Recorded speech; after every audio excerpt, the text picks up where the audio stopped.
West Texas was developed by strong families whose legacies form the culture we enjoy as West Texans.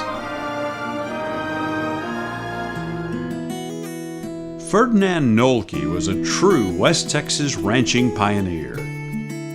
He sailed from Europe about 1842, I think. Arrived as an orphan in Indianola, Texas, due to the death of his parents aboard the ship. A doctor in Indianola took him to raise in Corpus Christi. At 16, the doctor gave him everything that had come over with his parents, and he bought some land around Cuero, Texas. Then the Civil War broke out.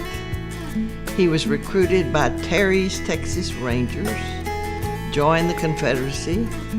He fought through all the years of the war. They said that he had 13 horses shot out from under him.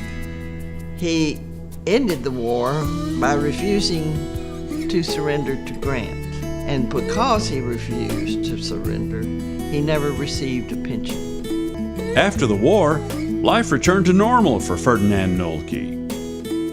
He went back to Cuero, began to farm, met Alice Patterson Blackwell, and they married and began to have quite a brood of children. And Mrs. Noelke became ill. She coughed and so forth, and it was probably beginning tuberculosis. And some of Mr. Noelke's Confederate buddies said, "Go out to West Texas. It'll help her lung problem."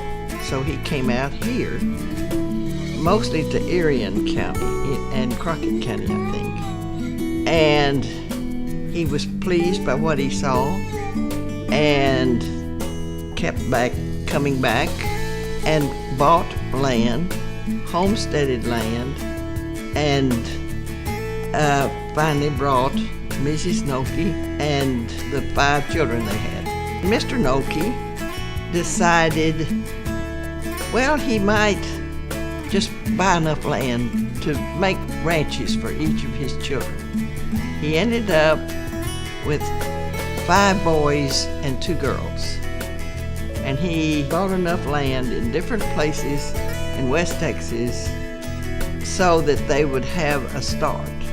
He saw to it that my grandfather, W.M. Walter Montgomery Noelke, started ranching, and each of the other children, even the daughters, had land given or supplied so that they could go in the ranch business. And the house at the ranch was called headquarters, and it was one of those kind of houses where they started with this big and added on around the sides. The ranch is still there. I'm proud to be part of it, and oil production keeps us in business, and for that I thank the Lord every day. And there was one saying that was passed down from generation to generation in the Noelke family. God is good, God is great, all across the Lone Star State. Thank you to the Ferdinand Noelke family for their contributions to our West Texas heritage.